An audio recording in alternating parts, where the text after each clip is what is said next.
Hello, and we are back, and thank you for staying with us. We have just experienced a technical difficulty, but thanks to our technical team, they were able to restore our audio. So, again, let me greet you. Good afternoon,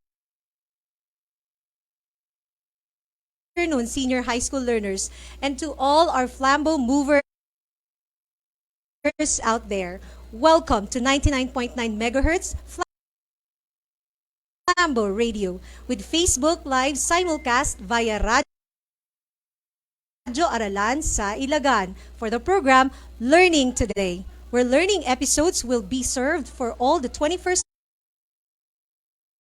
century learners out there.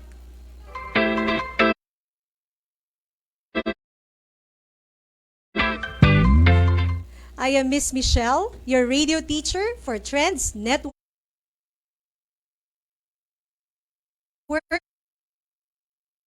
and critical thinking skills in the 21st century. In the 21st century.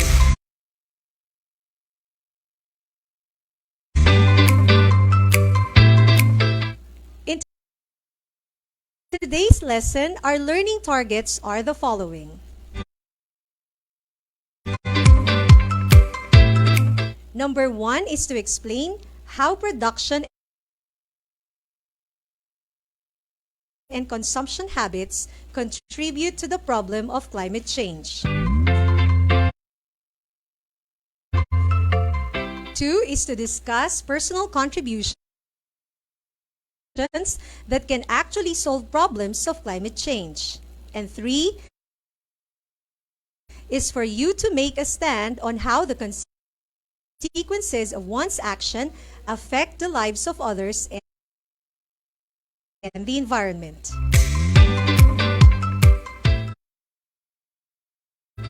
That sounds exciting, don't you think? It only means we are dealing with an environmental trend that you and I are a part and parcel of climate change.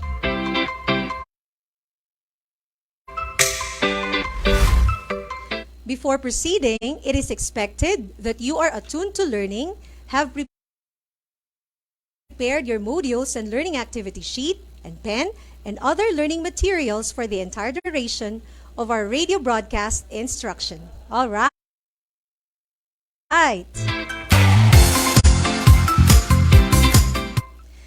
Let's have a back view, dear learners. In our previous learning episode, we navigated through the big ideas on global networks and globalization. Remember how globalization in economic, political, social, and cultural dimensions? If you do, can you hit the like button?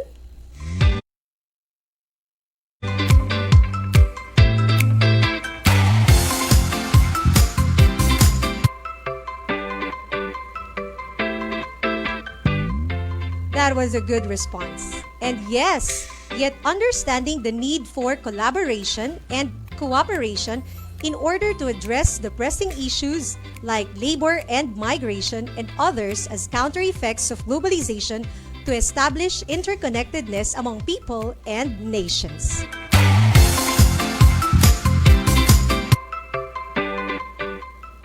Well, climate change is a trending environmental issue.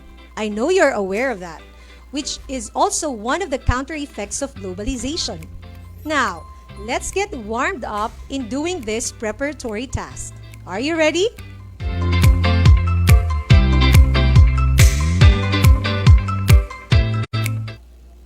Your goal, class, is to examine whether the description is an effect of human consumption and production patterns to climate change, which is also found in your module on page 2. You're going to write E if it is an effect and X if not at all. Use the chat box later to send your answers as one. I will repeat that. I'm going to provide the description, and you're going to identify whether this is an effect of human consumption and production patterns to climate change. You're going to write letter E if it is an effect and X if not at all.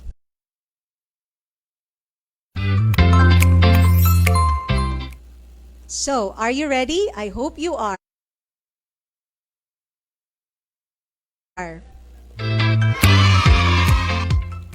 Let's have item number 1. Extreme temperature and drought. Do you think these are the effects of human consumption and production patterns to climate change? If it is, write E. And if not, just write X over there.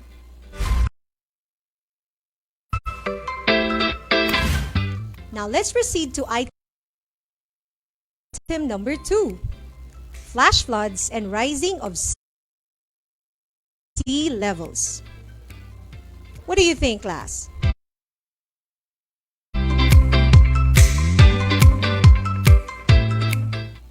Now let's move to item number 3.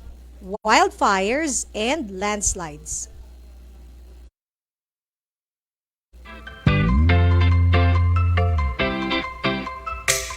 Number 4, epidemics and heat waves. Do you think these are effects of human consumption and production to climate change?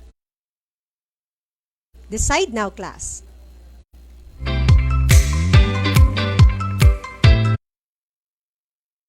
And for our final number, tsunami, that's number 5, tsunami and earthquakes. What is it? Is it an effect or not?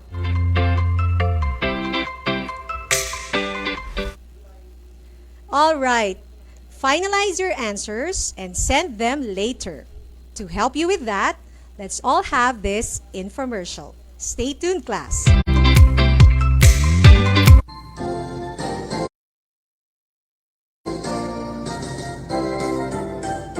Ang pagbasa ay mahalaga sa buhay ng bawat isa.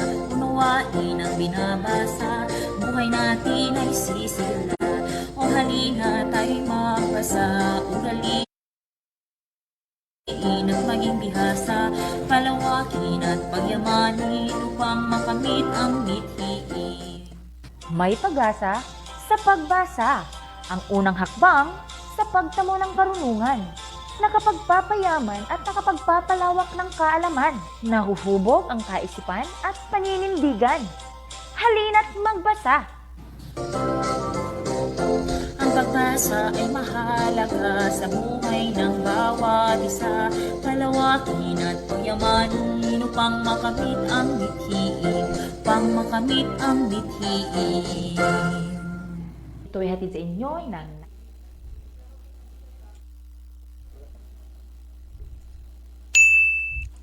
Time check, ladies and gentlemen. It's now 23 minutes past the hour of 2 o'clock in the afternoon.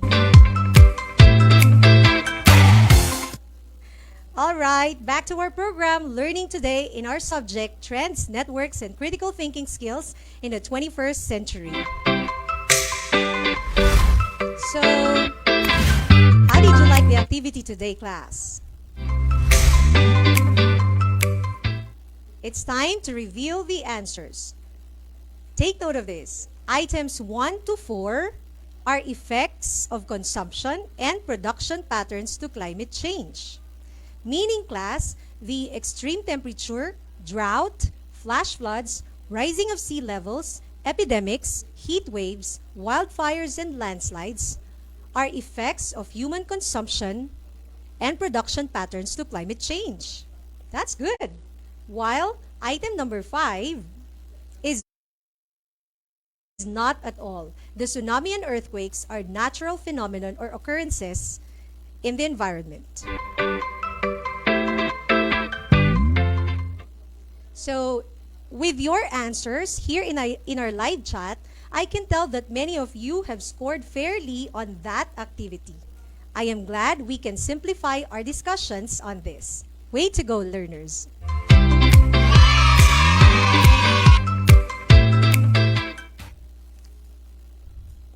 Now, we realize that any one of us can contribute to climate change. The food we eat, the clothes we wear, and even the sheets of paper you used in answering your modules can directly or indirectly affect the environment. In general, human activities are largely responsible for the increase in global temperature that causes the climate to change. Do you agree, class? Can you smash the thumbs up button if you do?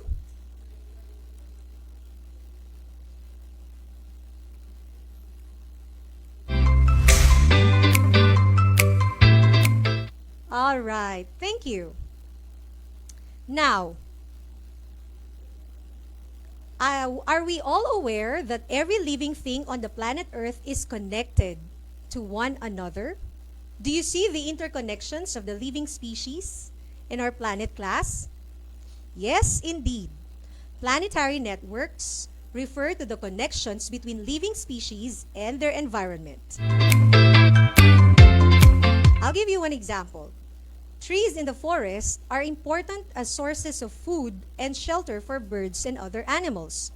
Also, forest retains water to prevent floods, and they serve as elements to balance the ecosystem. Indeed, we are all interconnected. We belong to a planetary networks. For these reasons, we must be aware of these interconnections and have greater awareness of planetary networks so we can better help our planet. That is right, class. If we know the condition of our planet, then we can help it, right?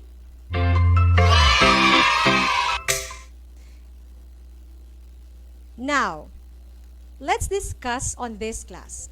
How can production and consumption patterns of humans contribute to climate change? Do you see the relationship of the consumption and production patterns of human to climate change? I want to hear from you. Please share your thoughts on this. And to help you with that, again, we are going to play an infomercial to help you in keying in your answers. Stay tuned, class.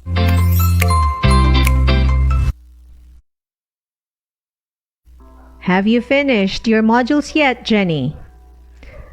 I am trying to complete my EAPP module, Mom. I noticed that part of my module in all my subjects is a presence of reflection. My advisor always reminds me, though, to accomplish it no matter what. Why is that? Jenny, reflection is a powerful tool to have better learning experiences. Really, Mom? How? Doing reflection in learning is a way of allowing learners like you to step back from your learning experience, helping you to develop critical thinking skills and improve on future performance by analyzing what you have learned and how far have you reached. So, Mom, when I reflect on my learning experiences, I am given the opportunity to share my accomplishments, struggles, and moments of confusion. And that makes me more directed what to do next because I know my personal strengths and I am aware of what to focus on with my learning. In that way, my teachers will also know of the things their students need more in instruction. You got it, Jenny. Wow, not just that, Mom. I realized that doing reflection means I am in charge of my learning and that makes me getting better each day as a student. That's my girl. A friendly reminder from the Department of Education and this station. Time check, it's now 30 minutes past the hour of 2 o'clock in the afternoon.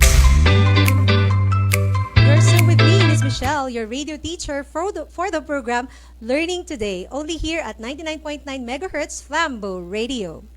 Thank you, class, for sharing your ideas about the question posted earlier.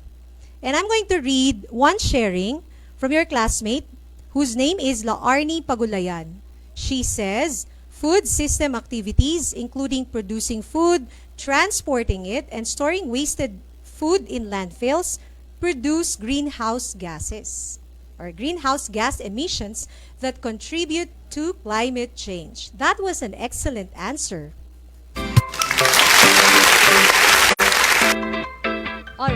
let's break it down, class.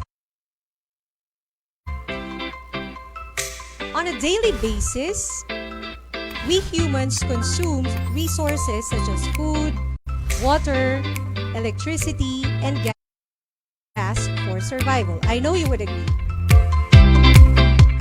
Now, these consumption patterns can contribute to climate change. How? Because of the waste production such as plastics as a byproduct of consumption.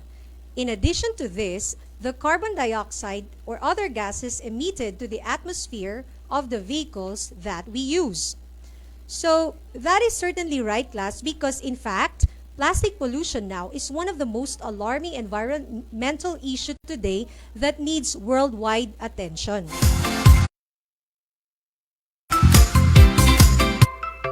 So in the connection between consumption patterns of humans to climate change is that when we consume products or commodities, we produce tons and tons of waste products. And these waste products are thrown into the environment. Thus, it will add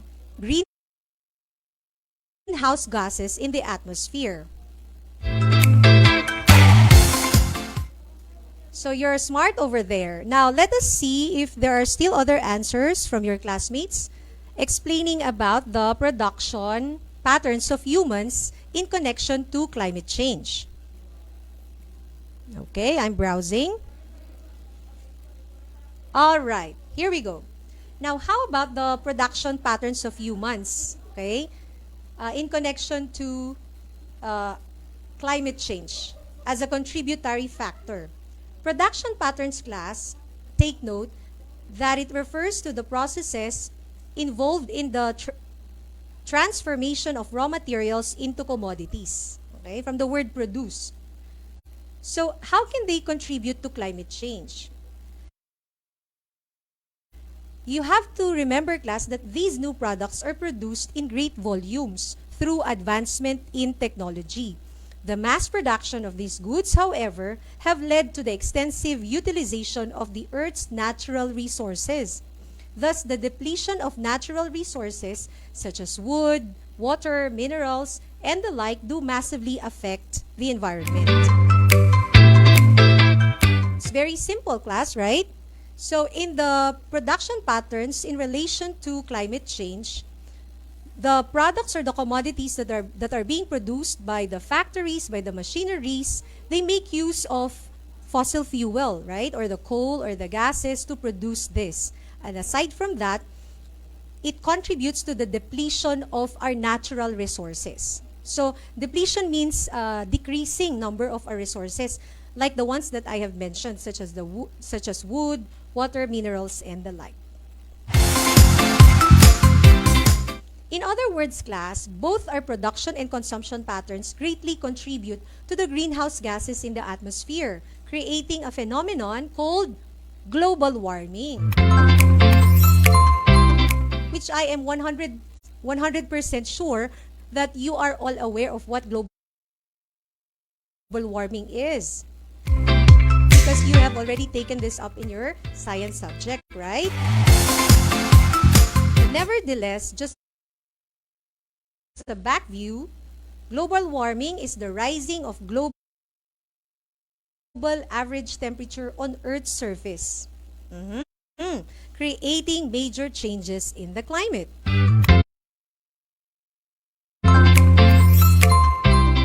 So what is our goal now, class, if that is the condition of our planet Earth?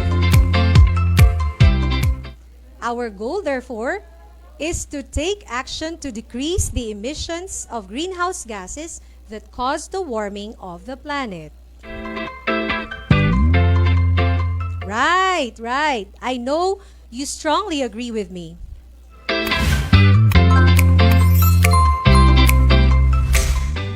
So, class, climate change is so alarming that our global leaders and environmental organizations have made serious efforts to plan, conduct research, and implement solutions to reduce its severe or drastic effects.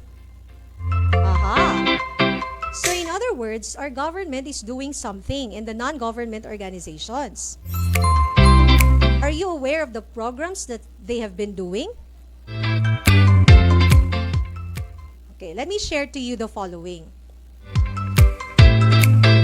Do you know that civil society organizations such as Greenpeace International and the Worldwide Fund for Nature aim to change the outlook of people on environmental issues and encourage them to adapt to a more sustainable lifestyle? So that is a good action because this is one way to encourage people to be aware of what is happening around the environment. And soon after, they will take action, right? In addition to that, there is what we call the United Nations. Okay? United Nations class has set comprehensive global goals to encourage its member states to act on climate change. The United Nations Framework Convention on Climate Change, or UNFCCC, aims to stabilize the greenhouse gases in the atmosphere by encouraging action on dangerous human interferences in the climate system. So what does that look like? Stabilizing the greenhouse gases in the atmosphere. All right.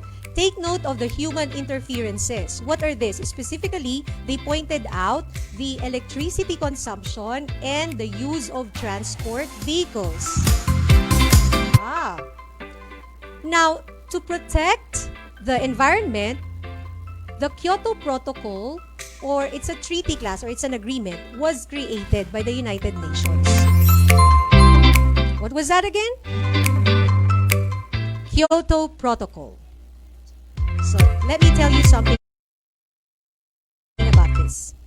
Kyoto Protocol is a treaty that aims to reduce the greenhouse gas emissions worldwide by committing the industrialized countries and economies to limit the activities that produce it.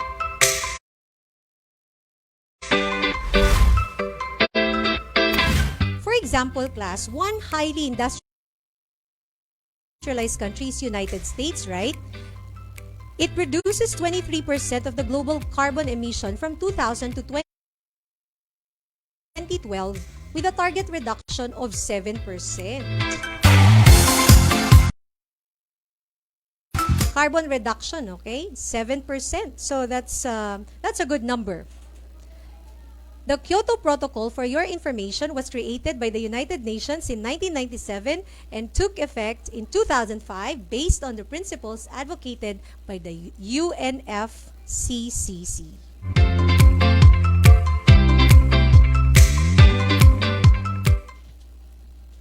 Okay, let's continue.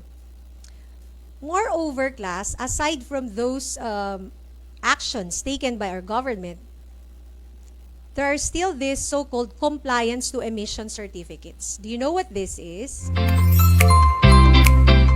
Emission certificates guarantee a product's resource efficiency. Okay? What is the importance of this? Complying with emission standards helps the vehicles run smoothly and help combat the dreaded greenhouse gases. That's nice, right? I'm sure that will help in the mitigation of climate change. All right, here's more, class. There's what you call the so-called carbon offsetting. Do you know what this is? This is the reduction of carbon footprint by using other options such as wind or solar energy. So you see here, class, there's a shift in the heavy use of coal and gases to other renewable sources of energy such as solar, wind, geothermal, right? So that sounds very helpful. Can you still keep up? That is all about in the international scene. Now let's look into our local scene, okay? What are our government doing on this?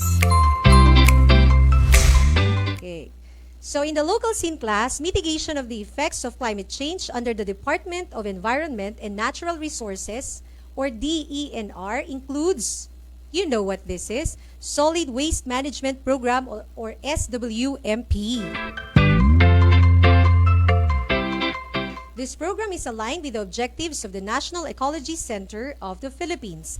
SWMP manages the information, dissemination, consultation, and education of the local government units about ecological waste management. It includes formalization of waste collection and recycling. I know this is not new to you because even in our school, we practice this solid waste management program or solid waste segregation program, right? This is where we provide receptacles for plastics, for non-biodegradable and for biodegradable wastes, right?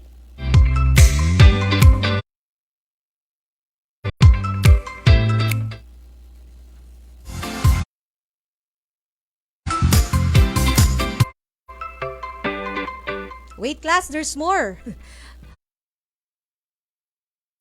Still under DENR is the Enhanced National Greening Program or ENGP. This program aims to plant more seedlings on the denuded and degraded forest lands nationwide.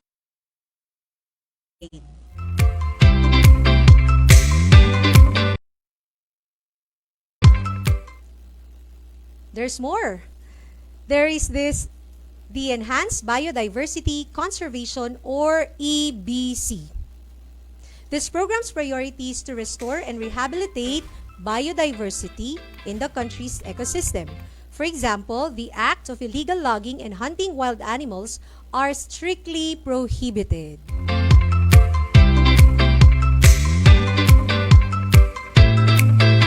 Okay, so were those things helpful, class? That was surely informative and yet something enlightening, knowing that our government leaders and environmental advocates are in collaboration and cooperation to mitigate the effects of climate change. What about you, class? What can you do to help? I know you have something to share. Kindly share your perspectives on this. Send it to our live chat, and when we return, I will read them. To help you with that, here's our short gap. Jana, what is taking you so long? Let's go. Wait, Mom, I'm still looking for something to wear.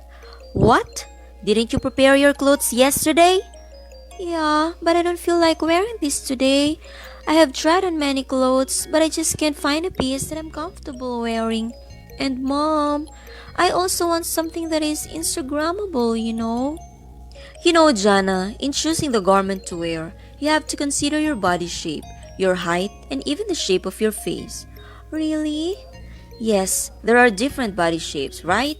Like round, oval, hourglass, square, triangle, and inverted triangle. You just have to identify yours to know what to wear. Oh. And there are different shapes of face. These are round, oval, square, diamond, and heart. Identifying your face shape will help you in choosing garment's neckline that suits you. So Mom, if I got a square face, what should I wear? Wear clothes with round and V necklines. How about a round face? For round face, you should avoid round necklines. Use clothes with V necklines instead. Okay. Then what is suited for me, Mom? For you? Let's see. You got an oval-shaped face. You know, that is the most sought-after shape among designers because it suits any type of garment necklines. Really? Wow! How come that you know all those things, Mom? Oh, Jana, darling, you still have a lot to know. I learned that in my dressmaking class when I was in high school. Okay. But do you know what's best to wear? It's confidence. As you consider those rules, take your confidence with you always. Oh, interesting. I think I'm gonna like that subject. Where you learned that from? I wanna know more, Mom. Sure, but for now, hurry up because we are getting late. Come on. All right, Mom. This is brought to you by 99.9 Flambeau Radio.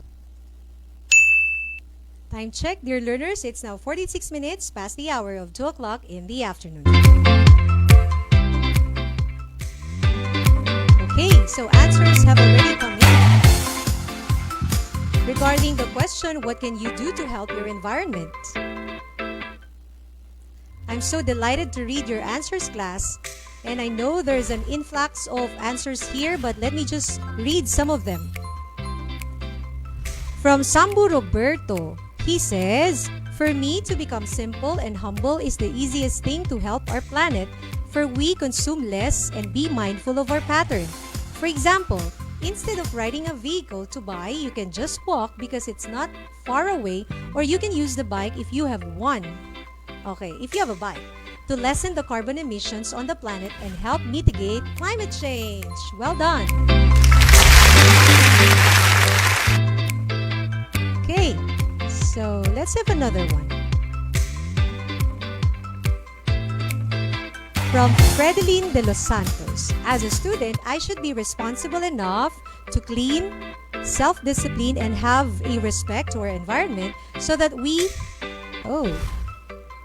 can't experience a bad result of it. But there's a lot of ways that I can help my environment, like not throwing trashes anywhere." All right, good. So we have one more.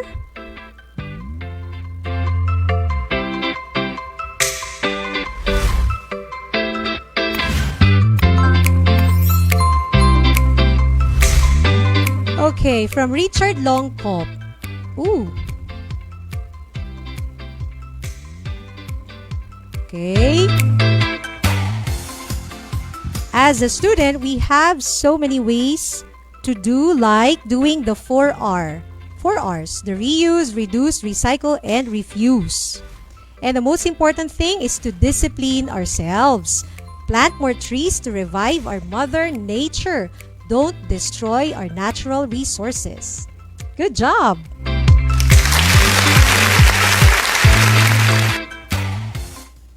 Thank you, dear students. You have so much to say.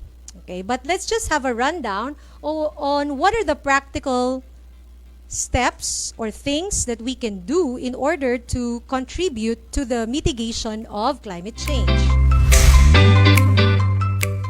Number 1 is to be more conservative with energy use. Take note of that, class. Becoming more energy efficient is a great way to prevent pollution. It causes the power plants to expend less energy that leads to the production of greenhouse gases. Do what you can do to cut down on energy usage in your household. Make sure to turn off lights and plug devices that are not being used. You can also replace light bulbs with energy-efficient light bulbs to save electricity.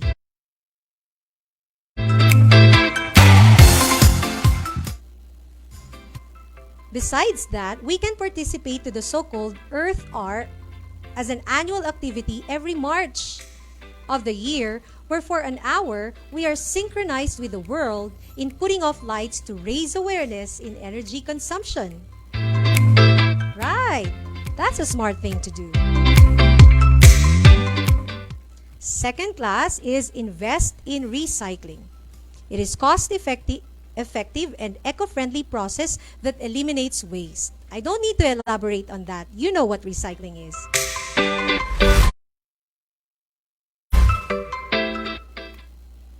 And the third, take note of this, class. You can compost food scraps. If leftovers, peels, cores, and cuttings were composted, they would reduce emissions and help protect healthy soil.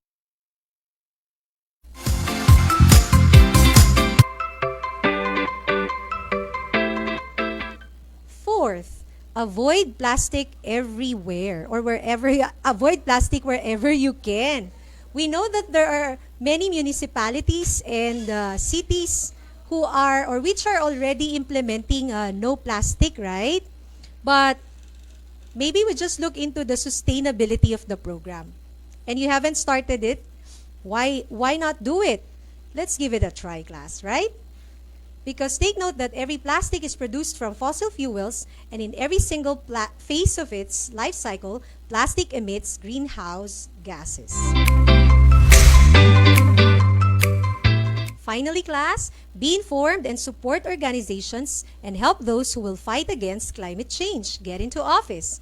Voting the right people into office will pass legislation that allows us to fight against these corporations that are mainly to blame for climate change. So, watch out, watch out! I believe all of those tips were very helpful. Will you agree with me? Can you hit that thumbs up button over there?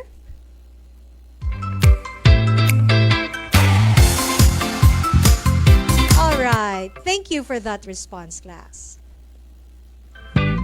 Now, for the highlight of the activities, please accomplish this task. Write a resolution that you can share with your friends about how you can personally contribute towards solving the problem of climate change. You can do this, I am sure.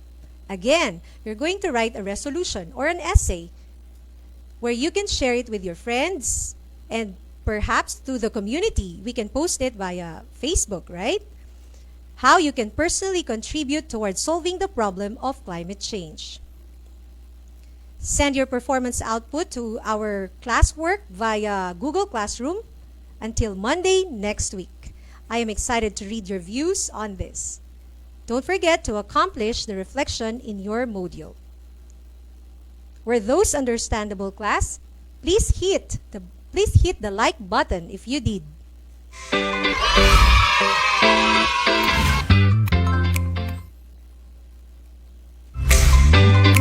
Okay, so if everything is clear, then I'd like to congratulate everyone for having done your best for today. But let's just give a wrap for our discussion. Remember, class, that we are connected through the web of life called Planetary Network. Human actions are largely responsible for the degraded condition of our planet Earth, yet it also rests in our hands the healing touch to mitigate the effects of climate change. Climate change is real, so let's also be real of our collective intentions to act prudently and respond immediately to the cry of Mama Earth. All in all, let's live a simple, adaptive, and sustainable lifestyle, because when the Earth is taken care of, so is humanity. Congratulations, class, for having reached this far. Kudos for your accomplishment today. For now, that ends our session, senior high school learners. I hope